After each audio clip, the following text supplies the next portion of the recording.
digestive issues that don't go away no matter what the protocol, spiraling into a chronic stress response under pressure and unable to fall asleep, poor cardiovascular health.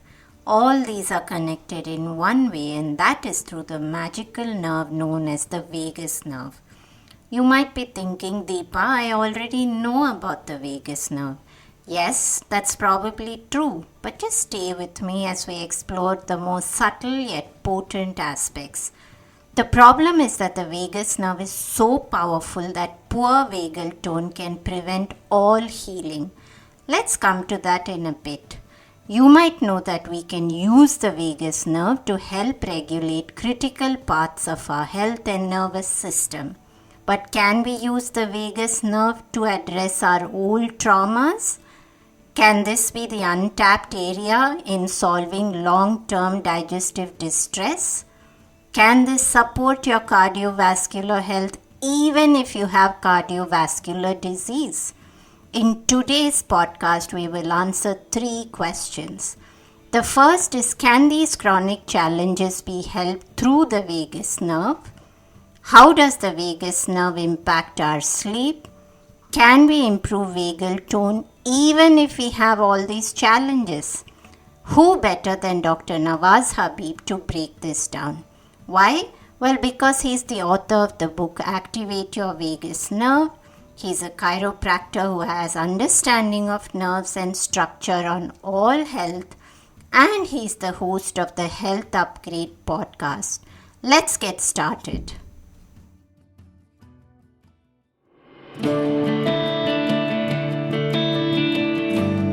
Hey everyone, I'm Deepa, Light Functional Medicine practitioner, author and yogini, and you're listening to the Sleep Whisperer podcast, the only sleep podcast with conversations and meditations.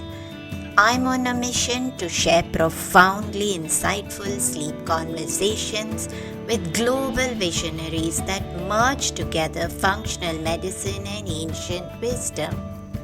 Breathe in bliss through weekly guided meditations and let yourself enter the land of dreams.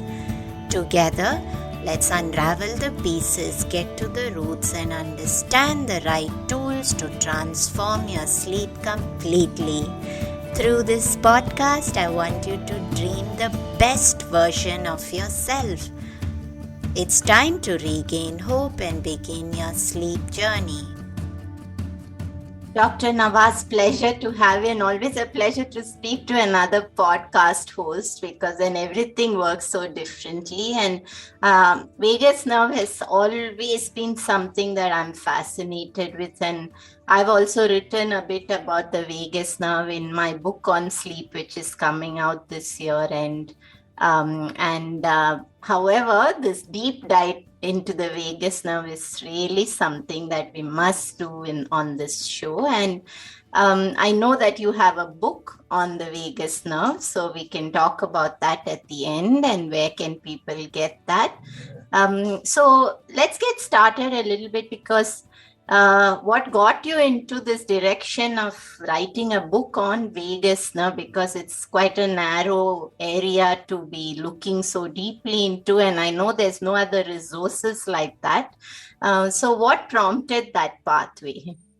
Yeah, it's a great question. I am a student of life, and certain things have stuck out in my journey through not only my own health struggles, which we can dig into a little bit, but through my journey becoming a chiropractor and through my medical science degree that I completed a while ago. So, and one of those things that stuck out to me was the vagus nerve. It really always kind of resonated as this really important piece of our overall health that was truly misunderstood or not fully understood with regards to the importance of it, what it does, in fact, which is so important, and the importance of it in connecting the two brains that we have, specifically the brain that we know about and the gut, which has even more nerve endings in it than our actual central nervous system brain does. So it always really kind of was this interesting point. And as a chiropractor, I learned about the neurological system. I learned about the brain. I learned about adjusting the joints around the nervous system. And really, for me, neuroscience has always played a really important role in my journey. It's always been a really interesting area. And so I always wanted to kind of follow that. And the vagus nerve continued to stick out. And the thing that prompted me to get into writing a book about it was I had certain patients that were dealing with specific health struggles, autoimmune type conditions, um, whether they were heavily inflammatory type conditions like rheumatoid arthritis, IBS, Crohn's, things that were triggering pain or fibromyalgia type of symptoms. There was this overarching belief and this overarching issue of inflammation that was uncontrolled throughout the body. And I did a bit of research, I did a bit of digging, and we tend to forget that inflammation is controlled through a certain system. And that system is called the cholinergic anti-inflammatory system. And that system is mediated through the vagus nerve. For me, that was really the breaking point. That was the moment when I realized that there was a reason I was drawn to this specific information and I needed to step down this path. And that's what prompted me to get into vagus nerve as my specialty, I guess. Beautiful. And there's so many questions that popped in my head right away after that brief intro. But you did mention your own health challenges, and I would like to speak about that a little bit because, people do resonate so much with the personal stories. So was there a reason that you thought to look deeper at inflammation because you had certain aspects of that as well? Yeah, it's just like so many people that get into the alternative health areas looking for answers, they tend to be looking for their answers on their own health struggles, something that they didn't feel was sufficient enough with regards to the information they were given previously. When I was completing chiropractic college, was in absolutely horrendous health. I weighed 250 pounds. I had high blood pressure. I was borderline diabetic. I was dealing with significant health struggles in my 20s that most people shouldn't ever deal with in their 50s and 60s. And that was leading to energy issues. That was leading to me not being able to show up and really do the work that I needed to do. I was always mentally there, but physically was just incapable of being the best version of myself. And couldn't figure out what was causing a lot of that weight gain, what was causing a lot of that back end inflammation that was triggering a lot of these issues personally. And so my journey led me, as I was in chiropractic college, it was interesting because I was learning about being healthy and sharing health habits with people, and yet wasn't really living it myself. And as I got out of chiropractic college and stepped into the world working with patients, I noticed that my energy was not good. I noticed that a lot of these struggles continued through practice. And I also noticed that a lot of my patients were dealing with very similar struggles. And I wanted to see if there was a way beyond physical manipulation, beyond acupuncture, beyond the modalities that I had learned in chiropractic college to really address the root cause of these problems. And that led me towards functional medicine. I was very, very lucky to be in the right place at the right time. And one of your previous guests on the podcast actually was my introduction to functional medicine. It was Dr. Sachin Patel, who was my lead-in, my mentor, and really prompted it for me. It was a really chance encounter where I was standing at a desk of a clinic that I was working at part-time. I was only there one evening per week, and just so happened that he walked in that evening, that he lived in the condominium building above where the clinic that I was working was. His wife, also named Deepa, had been in a car accident and needed to get chiropractic care for her issues. But he himself was a chiropractor, Sachin, and he walked in and he said, "I'm a chiropractor, but I don't do this kind of care anymore. My wife needs to get chiropractic. I'd like to set up some time." And I was standing in a spot where I'm rarely standing. And I asked him immediately when he came in, I said, well, if you're a chiropractor, what else do you do? And he said, I practice functional medicine. I said, what is that?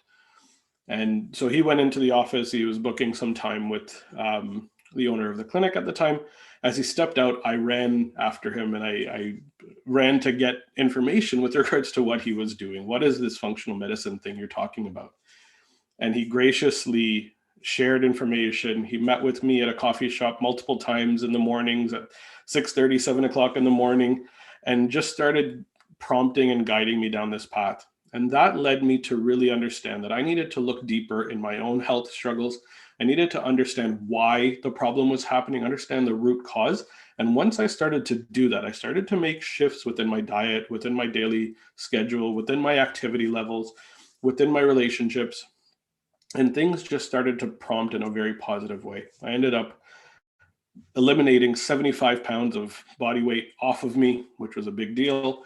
I ended up having boundless energy, something that I never thought was truly possible. I was waking up excited and ready to go at 5:30 in the morning, ready to take on the world and do better. And my patients started to notice, and my family started to notice, and people took notice of what was going on. And as I continued down this path, I started getting trained in functional medicine and started sharing this with more and more patients. That was my initial story, my initial prompt to get into sharing this amazing tool with so many different people. I love that story, Dr. Navaz. I mean, I always get goosebumps when I hear these strange coincidences, and I totally believe in them. And one thing stood out for me at the beginning when you said that I was showing up mentally, but I wasn't really showing up physically. And I was just thinking that's actually not true for so many people, that they can't show up mentally or physically when their health is in shambles. And maybe it's just your alert mind that kept you able to be that way. And I was listening to Dr. Bob recently, who's called the drugless doctor, and he was talking about how when someone has misalignment in the spine, especially at the neck, there are certain nerves that connect to the heart, and how people who have bad posture can be predisposed to developing cardiovascular disease. And that was just fascinating to me. So I'm assuming that the vagus nerve has something to do with all what he spoke about. But let's jump into the conversation. What is the vagus nerve? You spoke about the two brains, and I would love for you to just take us through a magic school bus right through the vagus nerve itself. I love it. Magic school bus references always make me happy. So the vagus nerve is a very interesting and outlier type of nerve compared to all of the different nerves that we have within the body. It is the 10th cranial nerve, and there's actually two of them. There's one on the left and one on the right. And these nerves extend out from our brainstem. Now we have 12 pairs of cranial nerves, and these cranial nerves, for the most part, remain within the cranial cavity. They remain within the head. These are like things like the facial nerve that goes to muscles in and around the face. These are things like the optic nerve, the glossopharyngeal nerve. They're all doing something different. They're doing something with the tongue. They're doing something with the cheek. They're doing something with the eyelid or whatnot. They tend to be focused on facial expression and anything to do with kind of the head cavity. But there's one nerve that extends out, and that is the vagus nerve. And that one extends down. It sends a couple of branches out, one to the ear. We'll talk about what that does. It sends, as it comes down through the neck, and one on each side, it actually courses alongside the two most important blood vessels in our body with regards to getting blood to and from the brain. And that's the carotid artery and the jugular vein. So if we actually were to look at where it's located, physically where it's located, it's within the carotid sheath, meaning that there's a piece of tissue that surrounds the carotid artery, the jugular vein, and the vagus nerve. Those are the three pieces of information passing and nutrient passing that occur through the neck that are really, really important to our overall function. And it courses down through the neck. There's certain branches that come out there that are sent to the pharynx and larynx. So these are muscles at the back of the throat, the muscles that go through into the neck, and those muscles around the vocal cords. These are important to remember. We'll talk about those later as well. And it continues on down. Now, this is where it gets crazy, where the vagus nerve comes down into the thorax, into that chest area. They blend together, the left and the right, and then they extend and literally send a branch to nearly every single organ within the thorax and the abdomen. So there's branches to the heart, there's branches to the lungs.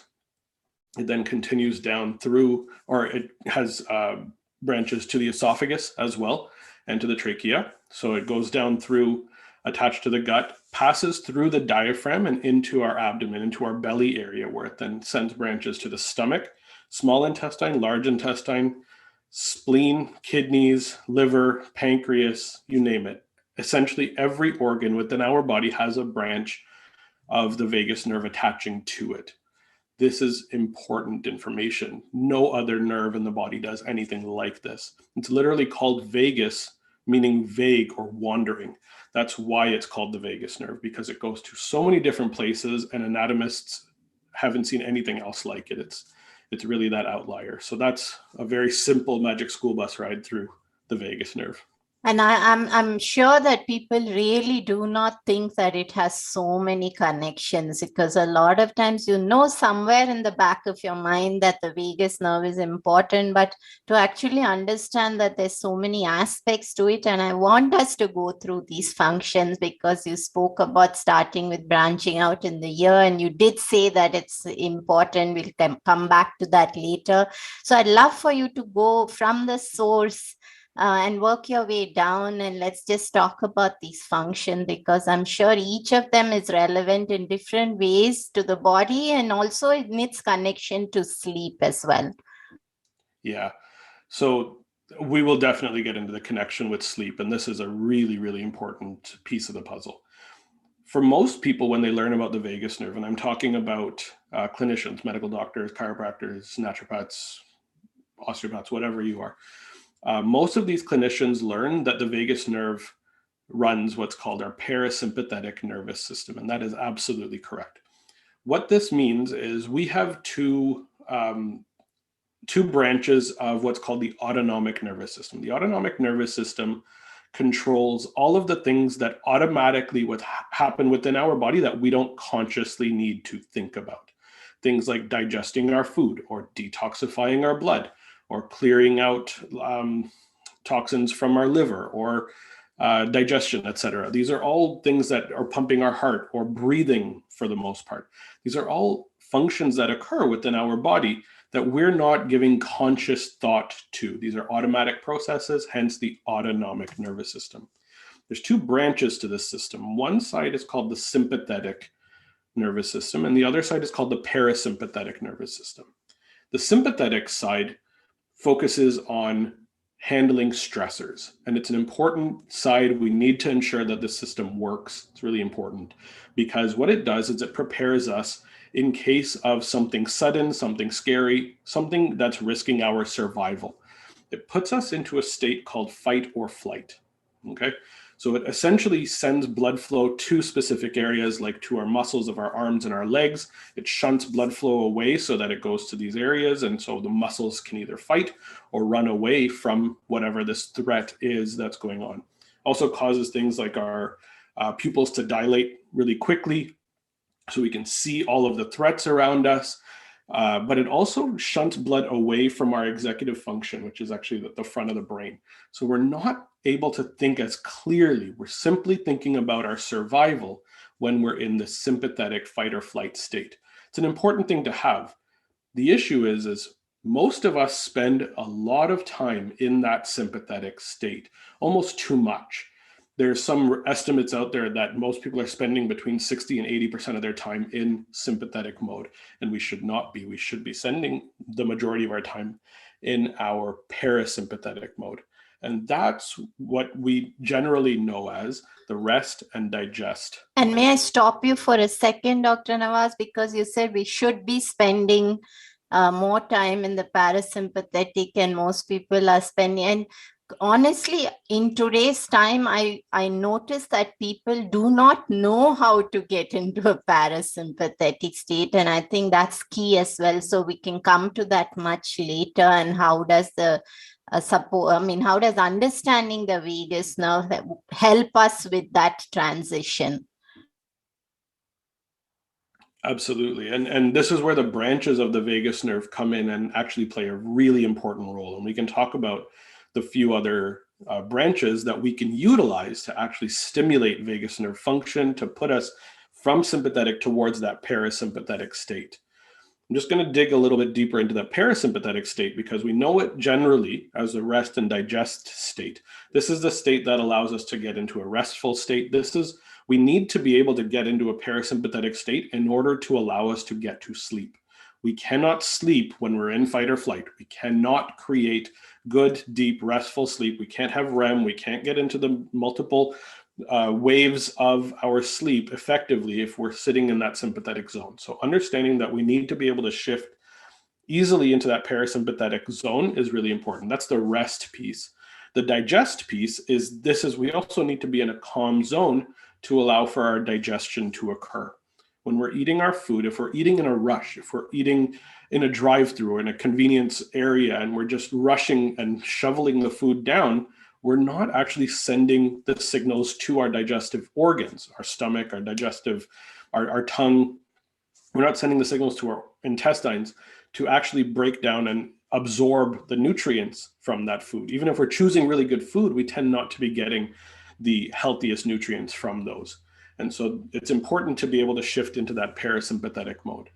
I'm also going to add that in that parasympathetic mode, in addition to rest and digest, this is where recovery occurs.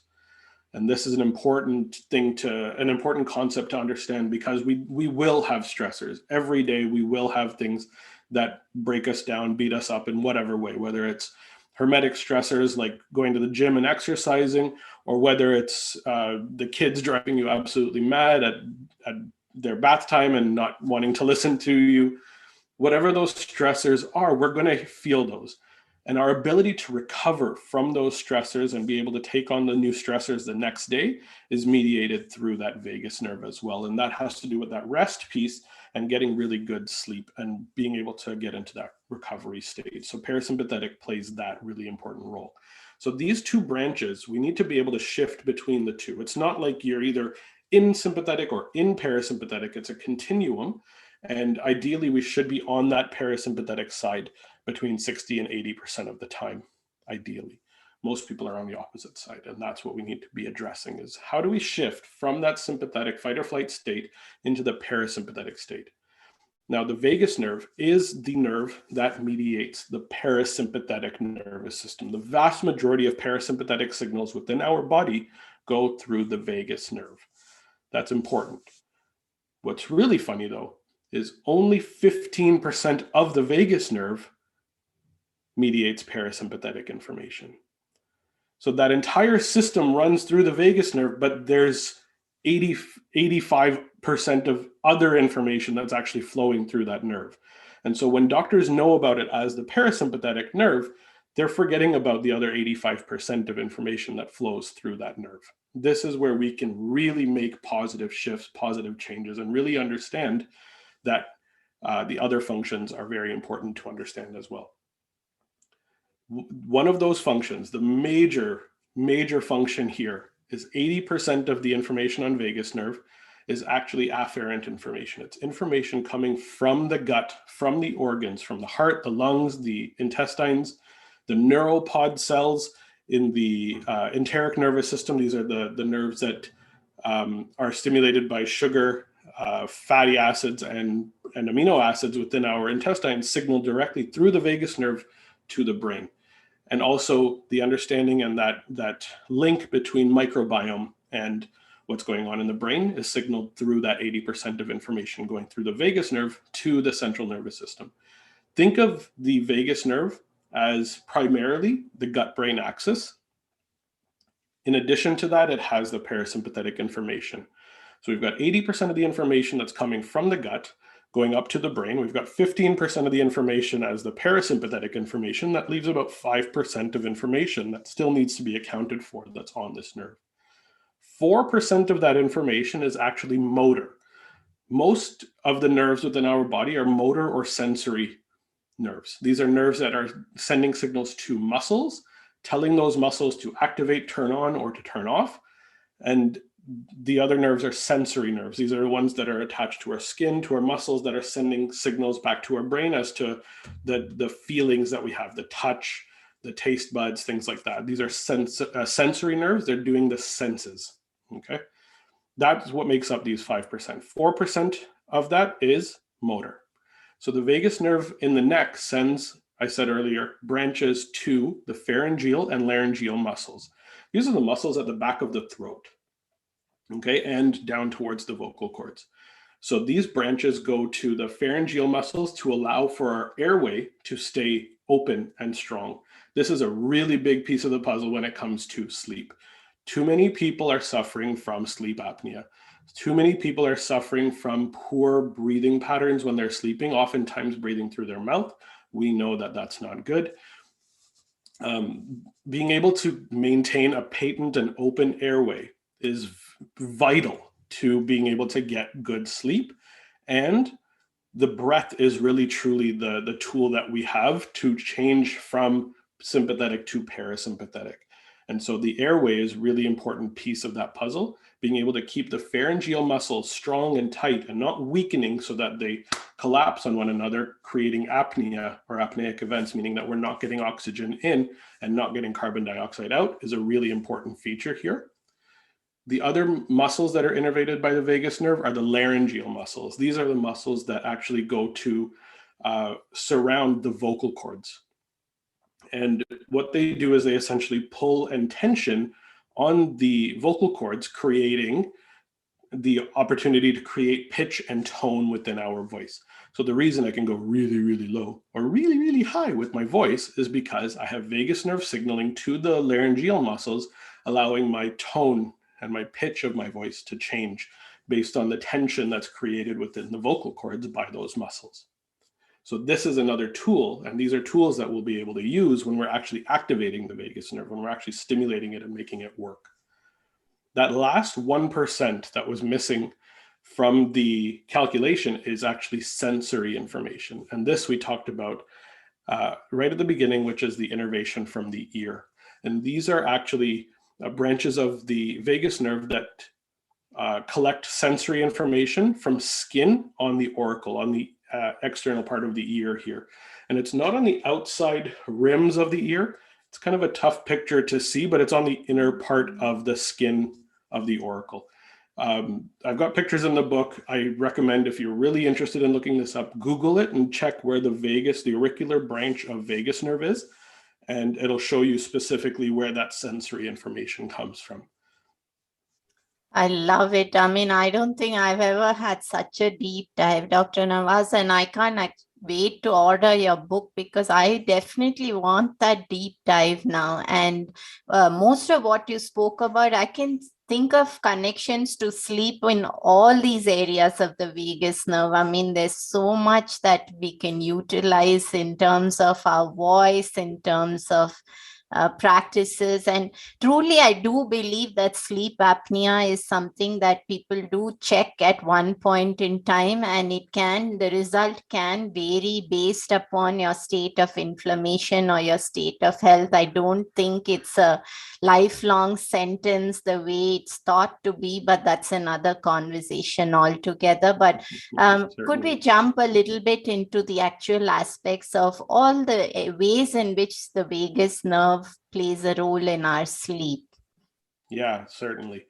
So like I said earlier on, we talked about that recovery and that rest piece, being able to turn off certain fight or flight mechanisms, being able to shunt blood flow towards certain areas to allow us to think a little bit more clearly.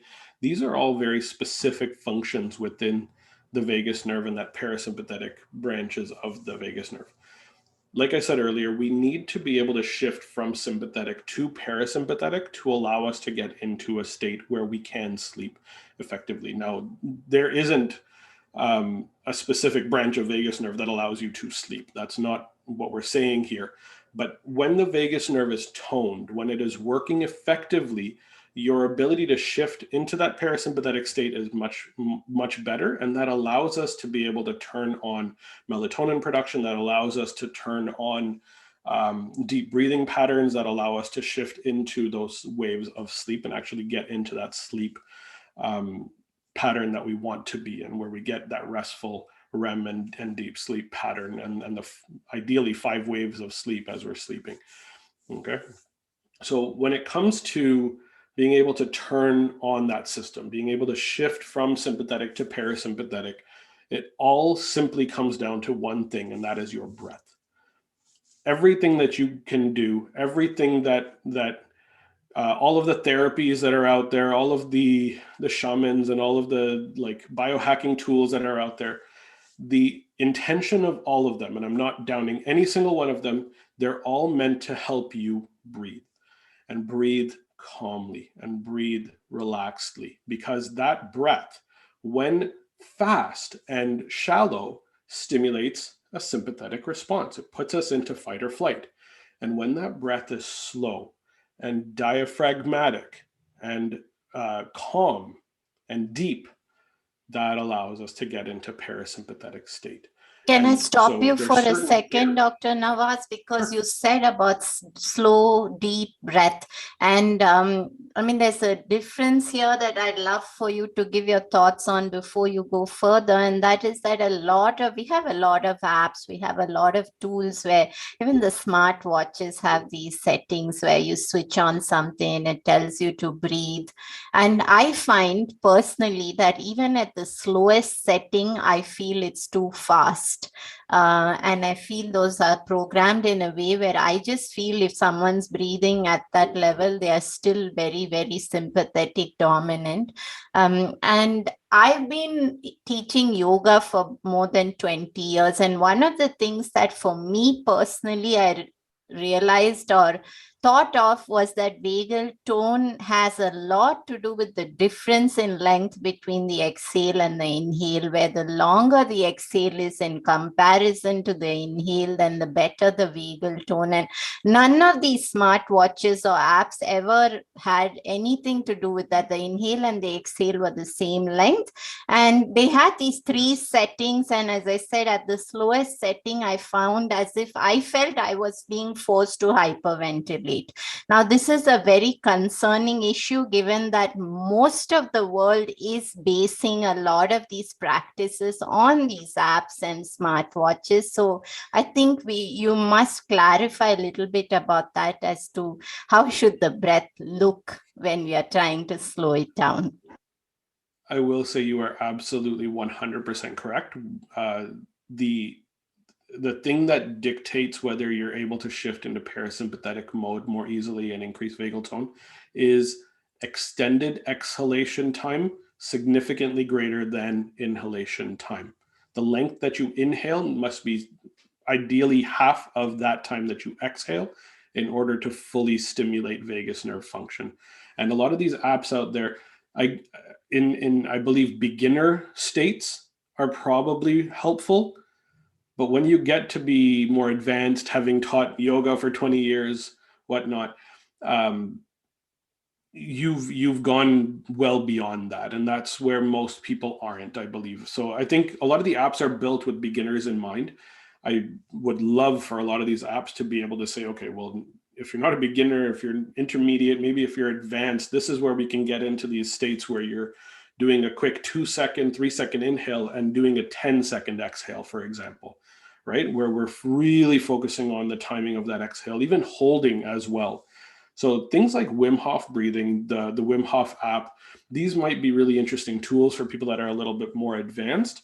But oftentimes, I think when we get to a point where we're advanced, we don't need to necessarily focus on these external tools like apps to tell us about these things. We almost have, I imagine you have to this extent, almost this internal feedback mechanism saying, I need to slow, I can hold longer, I can exhale longer, I can really push and really use my diaphragm, where the vast majority of people that are beginning don't have that diaphragmatic control as yet. And so I'm sure they're good, but they're certainly not effective in those longer terms. So yes, the thing that dictates whether we're able to shift sympathetic to parasympathetic is primarily due to longer exhalation times.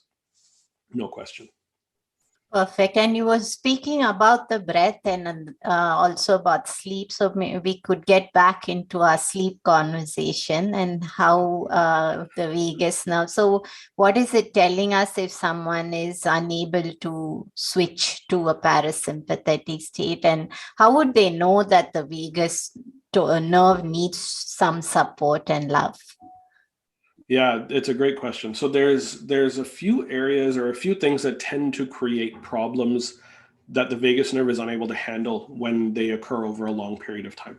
The most simple ones, the easiest ones, like a whiplash type of injury, for example, where there's actually physical trauma or like a surgical cutting of the vagus nerve. These are really acute incidences. They're really damaging. They can really create major problems long term. But I'm going to dig more into the more common issues that are out there, which are these chronic lifestyle choices generally that trigger a lot of these problems longer term. So the chronic health conditions that really push us downwards, that really hold us back, are things like a really heavily inflammatory, hyper-processed, high in sugar diet. These things are basically like eating inflammation. They're creating this inflammatory response because they're allowing the microbiome to shift into this acidic environment where it's creating inflammatory responses. It's almost allowing that microbiome to shift and create the breakdown of the gut, allowing for the immune system to react in an inflammatory way. So really the one of the top things that we can do is start to create a diet, a nutrition plan that contains primarily whole foods. I'm not here to preach any specific diet. I'm not going to talk vegan versus carnivore or paleo versus keto. I want to talk about don't eat hyper processed, fast, convenient foods all the time. Allow yourself a few incidents here and there, but like vast majority of the time, 80-90% of the time, we need to be eating whole foods, and we need to be eating them in a non-stressed state. One of the bigger problems, especially over the last couple of years, is that a lot of people have been working from home on Zoom calls, on their computers, sitting on their butt, typing away for hours and hours. And then they go and they grab whatever meal, healthy, unhealthy, but they sit down at their desk and they continue that meal in an area where stress tends to occur, in a physical location where they're stressed. So A, choose a healthier meal, but B, step away for 10 or 15 minutes while you're taking that time to get into that parasympathetic rest and digest state. Because when you're sitting at your desk, you may not think so, but you're probably breathing more shallow. You're probably a little bit more stressed because this new email popped up or this new message popped up from your boss saying, I need this done, I need that done. 10 or 15 minutes, being able to step away from that area, ideally go outside if that's a possibility for you. Step away from that stressful environment and get yourself into an area where you're calm, where you can take a few deep breaths, maybe where you can do some of these vagus nerve activating exercises prior to jumping into this crazy meal that you have snuck in between your Zoom calls or whatever it is that you're doing. Okay. So these are the first couple of major triggers that tend to create these problems. You had alluded earlier to the chiropractor or the drugless doctor, Dr. Bob, who talked about posture and actual joint issues that are going on. And how many of us have been sitting here slumped over a laptop for the last 24 months, right? We need to be in a space where we're physically moving, where our posture is optimized, because that allows for optimal motion of our neck. There are tons of research studies that have been coming out over the last few years that talk about the effect of neck postural issues, this hyperkyphotic forward-leaning posture that tends to create issues in the upper cervical areas. We're not specifically affecting the vagus nerve through those, but when we compress at that higher upper cervical area, we're actually impacting other nerves that stimulate elevated blood pressure. with elevated blood pressure come higher risk of heart disease and cardiovascular disease, period. So and also the inability to wind down from stress. If your blood pressure is elevated, then even worrying about the blood pressure becomes a source of stress for many people. And I really want to just stay there for a second, Dr. Navaz, because you said something beautiful, that we're all stuck. And I was just thinking that I do yoga every day. In spite of that, I can feel the pressure, and that exactly where you described, at the upper neck, when I've sat too long. And this is probably something that is here to stay. I would love when you do talk about what can we do to also sneak in a little bit of support on how do we break down our days so that we don't develop these issues and put pressure on our vagus nerve. Yeah, the vast majority of people that are listening right now, they're not probably watching. I'm standing right now. I early on, when I was setting up my office pre-pandemic, thank God, I purchased a standing desk attachment, which literally allows me to compress and push my laptop and my setup up and down. And I got a nice little cushion mat for me to pull out every time I stand up. And my goal is every time I do a call that's 30 minutes or longer, that I'm standing. And anytime I'm sitting, anytime I have to do emails or do some deep thinking and deep work, I can sit down for a period of time. The goal is to be able to be up and down 50-50. All right. So 50% of the time standing, 50% of the time sitting. There's even times where I'll do some deep work where I'm just standing and allowing myself to focus on the screen and typing accordingly. If we create a setup at our station, at our desk, that we're sitting at the dining room table, for example, on a dining chair, slouched over a laptop without any opportunity to really get up and move, then we're really forcing ourselves to stay in that posture for however many hours that we're sitting at the computer. And often that's too many. So one of the major things that I'll recommend to anybody that's looking to optimize, if they're working at a laptop, for example, if they're working at a computer or a station, stand and sit 50-50. That 50-50 allowance is quite large. There's a recent study that came out. I forget the exact numbers that came out of it. I believe it said that if you sit for more than 5 hours a day, then any exercise that you do through the entire week, any high intensity exercise that you do, is essentially null and void. So we want to try to be in this sitting and standing 50-50 as much as possible. And something that I like to do as well in the middle of the day is get up and stretch. Do a little bit of motion, get your hips moving a little bit. We can't be in this flexed hip sitting posture as much. We've all heard this term, sitting is the new smoking. Really what we want to be doing is allowing for that switch to occur. Because if we're getting back to work now, if people are driving to their jobs and they're sitting, they're driving in the car, they're sitting there, they're sitting at their office, they're sitting in their meeting room, and there's not a lot of up and down. And so allowing yourself to be in a standing position for about 50% of the time that you would be working will be 100% beneficial to your posture, to allowing your leg muscles to get back to work. And your leg muscles are really, really important when it comes to blood sugar management and actually using the carbohydrates that we might eat more effectively.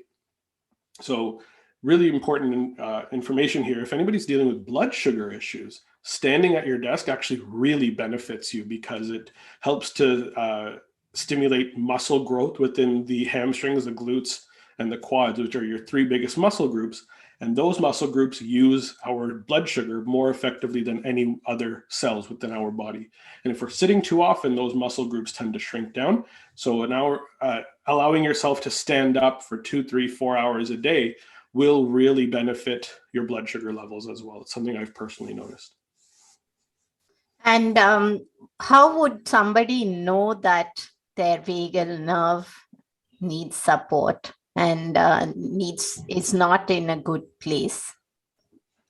The most basic way to know that your vagus nerve is not working is if you have some sort of inflammatory condition or some sort of inflammatory issue going on. We don't need to go and buy anything to tell us about that necessarily. If you're dealing with breathing issues, if you're dealing with inflammatory bowel disease, IBS, digestive issues, autoimmune conditions, there's a vagus tone issue because the inflammation level is too high. And through the parasympathetic nervous system, the vagus nerve actually controls inflammation. It actually stimulates the cholinergic anti-inflammatory system, which I spoke about very early on in our call, that helps to control the level of inflammation. When our inflammation is out of control, it means that the vagus nerve is not stimulated, not functioning well. Our vagal tone is not where we want it to be. So that's the most simple way to know that there's some sort of issue. Another simple, quick thing that anybody can do really at home is a test to see how their bowel transit time is. Essentially, from when you eat food, how long does it take for your body to break it down, assimilate, digest, and excrete the unused portion and get rid of those specific foods? So a really simple test. This was actually given to me by Dr. Patel as well. He recommended going and getting white sesame seeds, because we can't break down white sesame seeds, and we don't need a lot of them, just a tiny little bit, enough that we just get a spoonful of it and put it into water, and we drink that water without chewing the seeds. And you mark down the time when you've drank that water with the seeds in it, and then you check to see, and this requires you to look in the bowl after you've gone, but check to see when you start to see these white sesame seeds. For obvious reasons, you're not going to use black sesame seeds. So we'll start to look for when the white sesame seeds start showing up and when they stop showing up, okay? In an ideal world, in an ideal situation, if your digestion allows for those white sesame seeds to show up within 16 to 20 hours after you've ingested them, that means that your digestion is working more effectively and it's actually quite good. Anything less than 12 hours, so if it's a very short amount, so between 12 and 16 is okay, between 20 and 24 is okay. Anything less than 12 or more than 24 means that your bowel transit time is very, very long or very short, and it's not working well. It means that your digestive tract is not absorbing foods effectively, or it's backed up in some way, okay? So the goal is between that 16 to 20 hour timeline, okay? That's a bowel transit time test. Anybody can do this, and it really doesn't cost very much to try that out. And usually I used to suggest eating beets, so that Beets for are a great obvious option as well, reasons, yeah. there's color coding there. And But don't forget that you ate beets, because sometimes it scares people. yes, that is true as well. And I love that you spoke about how you need to look at the physiological inflammatory aspects to understand the state of the vagal nerve, because when you ask somebody, obviously it's harder to make the connection if you're just trying to get people to think about whether they're more sympathetic dominant, because many times they're not going to realize what that is, or they're going to be in a state of denial about it and just convince themselves otherwise. So that's a great recommendation. I know that we're almost out of time, so I'd love for us to just come into a few practices which are simple and safe, which people can begin to do right away, which will help to tone the vagal nerve. And I know you already spoke a little bit about the breath and the diaphragmatic breath and having the exhalation longer. So anything that you could share would be great. Yeah, certainly. So one of the best ways to help it'll also help you see which state you're in, but to shift your breath is a very simple practice that I have people do when they're working with me, or if I notice that their breathing is quite quick and shallow, is to put one hand on your chest. You can do this sitting, standing, and one hand on your belly, okay? And as you sit and you kind of gauge where you're at, start to take a few regular breaths and notice which hand is moving. Is the hand on your chest the one that's expanding, or is it the hand that's on your belly that's moving forward and backwards? If you are in a sympathetic state, it will be your top hand more often than not. And if you're in a parasympathetic state, it will be your hand that's on your belly. And that is a direct sign as to if you are using your diaphragm to breathe. And the way to allow yourself to shift is to consciously shift your inhales and exhales to your diaphragm by allowing your belly to expand on an inhale and to go inwards on an exhale.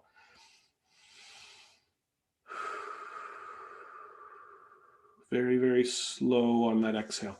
And if you can extend that out, if you can do a 3-second inhale and a 6-second exhale, or a 4-second inhale and an 8-second exhale, you know that you're going to shift yourself immediately from that sympathetic in towards that parasympathetic state. It really is going to allow the vagus nerve to turn back on. The diaphragm, as it goes up and down, not only is it creating this vacuum space above within the lungs, it's actually also massaging and moving the organs below. If there's a really great video I have that shows this, that as the diaphragm comes down, it actually creates motion and massage within the stomach, the intestines, the kidneys, the liver. All of those organs are actually physically getting manipulated when you're using your diaphragm breathing.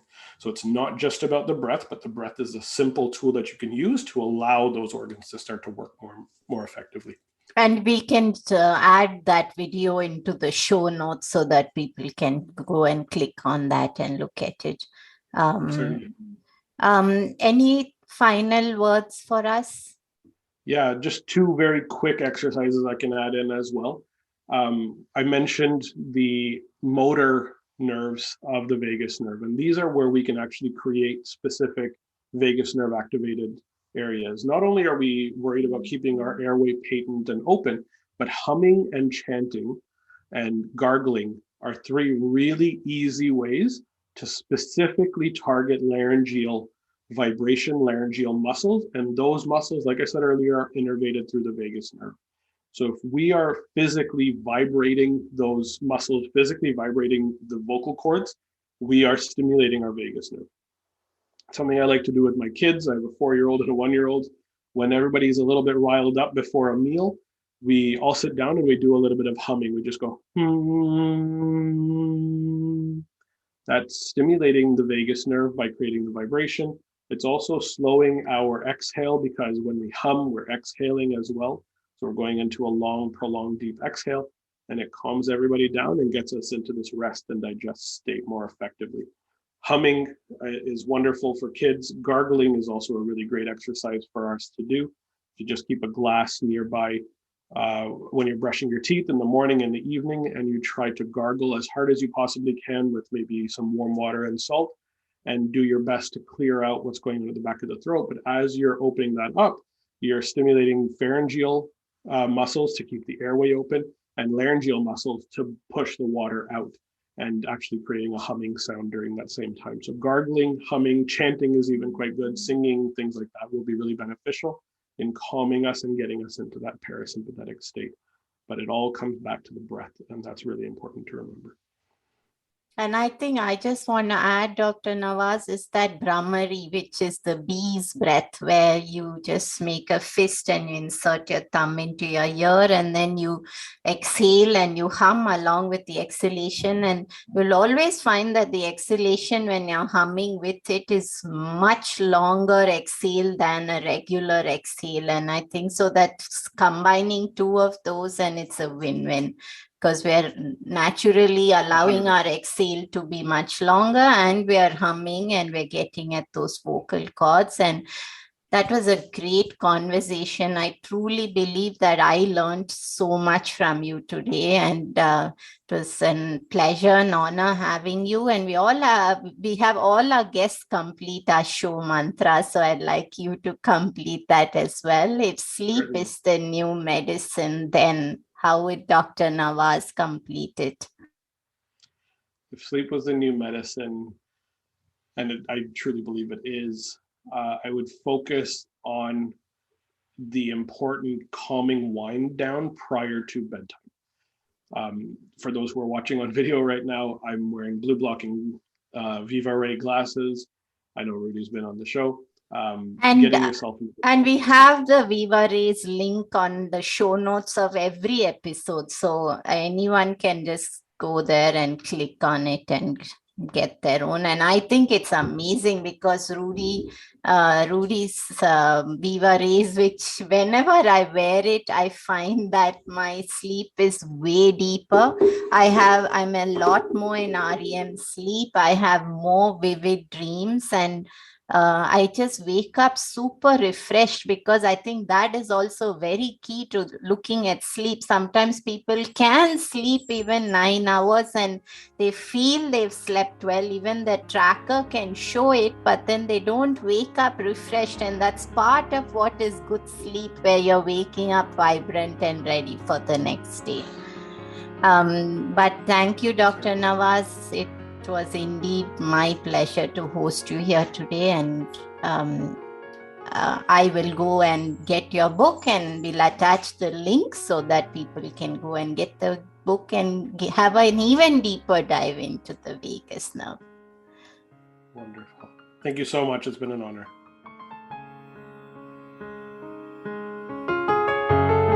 Hey everyone, I hope you enjoyed the show. Just a reminder that this podcast is for information purposes only. This is not a substitute for professional care by a doctor or otherwise qualified health professional.